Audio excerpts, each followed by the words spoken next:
L'atoll de Midway est situé dans l'océan Pacifique Nord, près de l'extrémité nord-ouest de l'archipel hawaïen, à 2800 miles nautiques à l'ouest de San Francisco et à 2200 miles nautiques de Tokyo. Son emplacement était une très grande importance stratégique pour les militaires. Midway était une étape indispensable pour les vols transpacifiques et pour les navires. Midway avait été attaqué pour la première fois le 7 décembre 1941. Les forces japonaises avaient été repoussées avec succès. Cette bataille intervient seulement un mois après la bataille de la mer de Corail. Elle mêla les compétences, l'audace et la chance en part égale.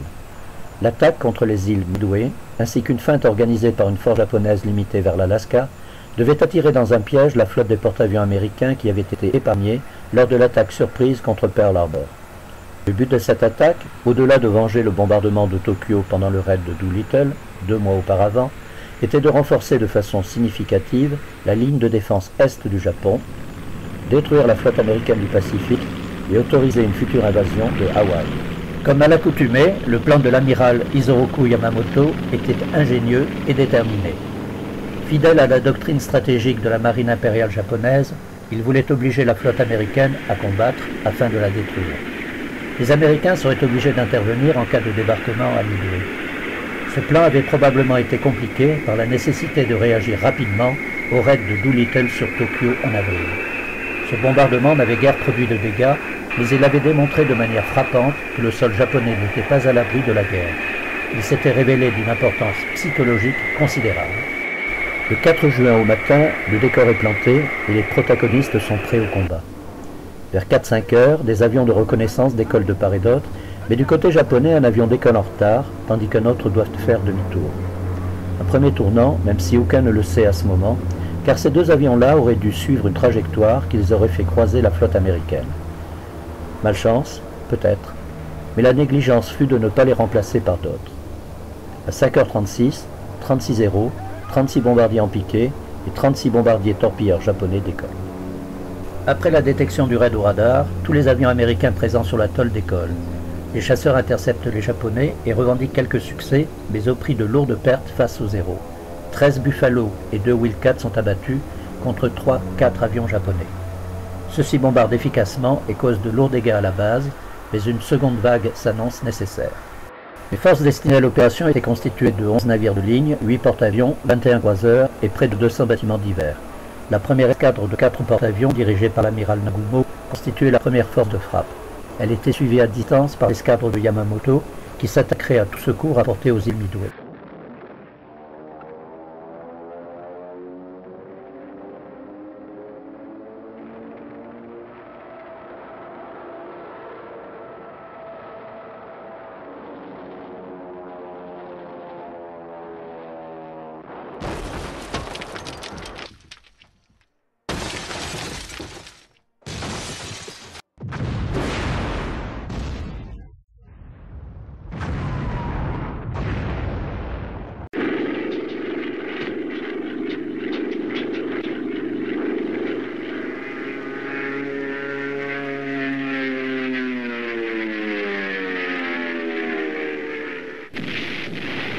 Après avoir appris la destruction de 4 de ses porte-avions, l'amiral Yamamoto ordonna à toutes ses forces de procéder à l'attaque de Midway.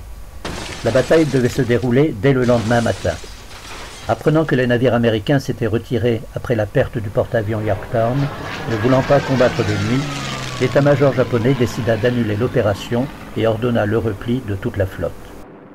Les forces américaines se retirèrent rapidement après une victoire décisive. La perte de 4 porte-avions porta un coup d'arrêt à l'expansion de l'Empire japonais dans le Pacifique et le mit en position défensive seulement 6 mois après l'attaque contre Pearl Harbor.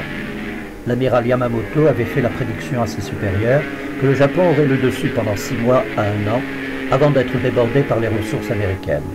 Il avait été terriblement exact. Les historiens n'ont pas su déterminer si une telle victoire aurait permis aux Japonais de se ruer sur la côte ouest des États-Unis, qui serait alors devenue essentiellement sans défense. Mais il est clair que la stratégie américaine, qui incluait le déploiement d'une force considérable dans l'Atlantique Nord, soit de l'autre côté du monde, aurait dû être singulièrement révisée. Le Japon n'avait peut-être pas l'intention de s'emparer de territoires américains et se serait peut-être contenté de conquêtes régionales, mais la transformation radicale de l'équilibre stratégique du monde aurait pu avoir des conséquences notables sur la suite de la Seconde Guerre mondiale dans le Pacifique. Midway en elle-même n'avait pas un rôle stratégique notable dans le plan japonais. Ces derniers se concentraient sur les îles méridionales Samoa, Fidji et l'Australie, qui représentaient l'extension naturelle de leur conquête dans le sud-ouest du Pacifique. De plus, étant la base américaine la plus proche du territoire japonais, sa possession ne pouvait qu'être défendue âprement.